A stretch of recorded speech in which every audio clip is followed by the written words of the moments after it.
Et bonjour les amis, nous sommes dimanche, nous retrouvons donc l'évangile de Marc, cette fois-ci le chapitre 4, les versets 35 à 41 pour parler de la tempête. Ce jour-là, le soir venu, Jésus leur dit « Passons sur l'autre rive ». Quittant la foule, ils emmenèrent Jésus dans la barque où il se trouvait. Il y avait là d'autres barques avec lui.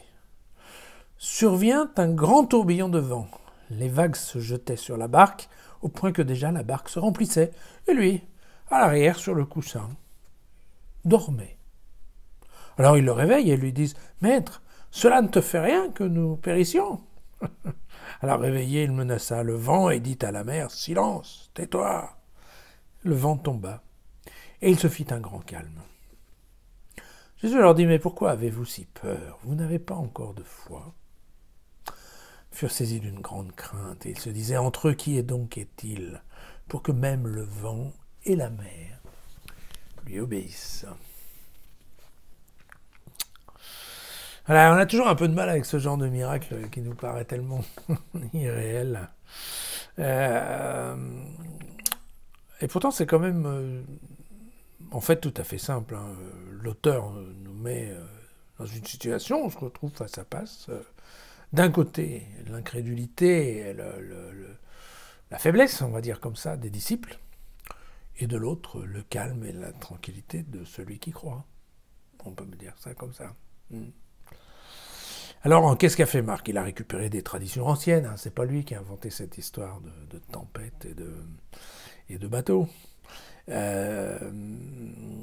Il a récupéré une tradition qui est ancienne, et qu'est-ce qu'il fait? Il l'incorpore dans son évangile, parce que vous savez que la trame, je crois que je vous en ai parlé, la trame complète de l'évangile de Marc, c'est d'arriver à définir l'identité de qui est Jésus. Qui est cet homme? C'est quasiment la question qu'on peut poser à tous les chapitres, presque à tous les passages de l'évangile de Marc. Et vous vous souvenez que Marc va faire en sorte d'essayer de faire durer le plaisir pour que ce ne soit qu'à la fin le centurion sur la croix qui dise « Mais oui, celui-là était vraiment le Fils de Dieu ». Et donc, ça fait partie du cheminement de découverte de l'identité de Jésus, de nous mettre dans ce genre de situation. Alors pourquoi la situation peut nous amener la réponse? Mais c'est très simple. Il suffit de lire le psaume 107 au verset 23. « Ceux qui partent en mer sur des navires et exercent leur métier sur les grandes eaux, ceux-là virent les œuvres du Seigneur et ses miracles en haute mer. À sa parole se leva un vent de tempête qui soulevait les vagues. Ils montent aux cieux, descendent aux abîmes, sont malades à rendre l'âme. Ils roulent et tanguent comme l'ivrogne, et toute leur adresse est engloutie. Ils crièrent au Seigneur dans leur détresse, et il les a tirés de leur angoisse. Il a réduit la tempête au silence, et les vagues se sont tues. Ils se sont réjouis de ce retour au calme, et Dieu les a guidés au port désiré. Les disciples auront certainement, à mon avis, détecté un parfum aussi de Jonas endormi. On a ça dans le livre de Jonas. Jonas dort tranquillement au fond du bateau alors que c'est la tempête. Donc vous voyez, pour des disciples qui ont quand même une bonne culture de l'Ancien Testament, eh bien, on est en terre connue, on va dire ça comme ça. Et l'idée, c'est qu'effectivement, on le comprend bien, que ça soit d'ailleurs à partir du texte de Jonas, qui peut parler au vent et à la tempête et à la mer? C'est Dieu. Et qui est en train de parler au vent, à la tempête et à la mer? C'est Jésus. Donc, par analogie,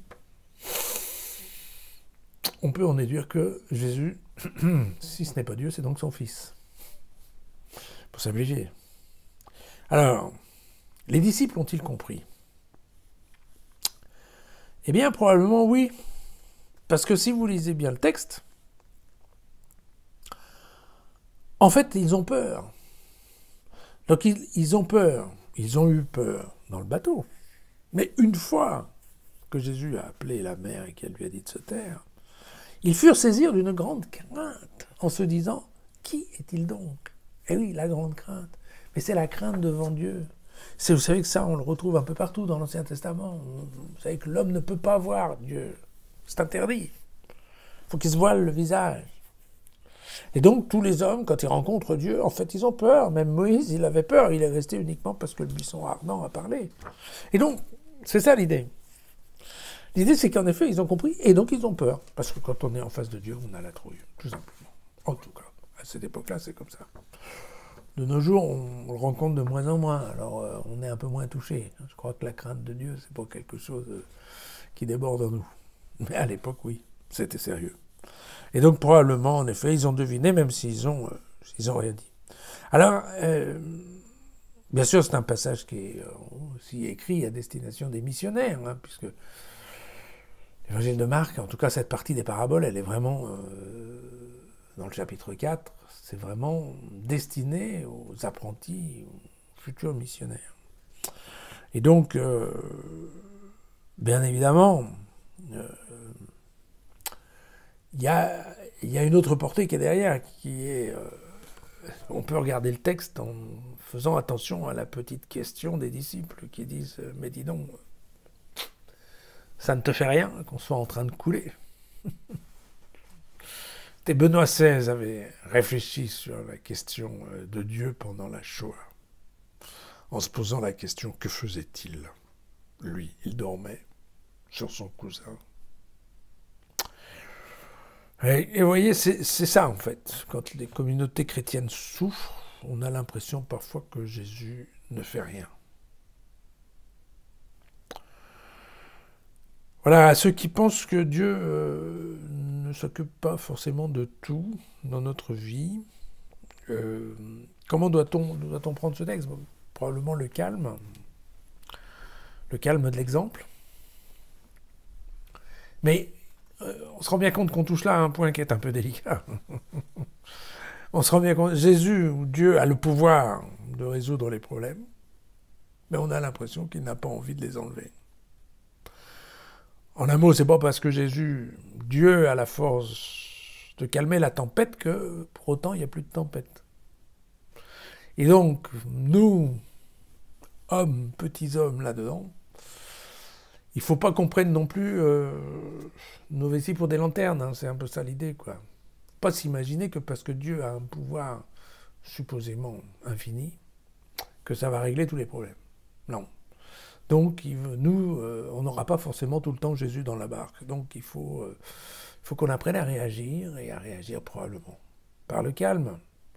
Savoir entendre l'esprit, probablement, c'est ce qui vient en filigrane de ce passage de Marc. Voilà. À demain pour la Genèse.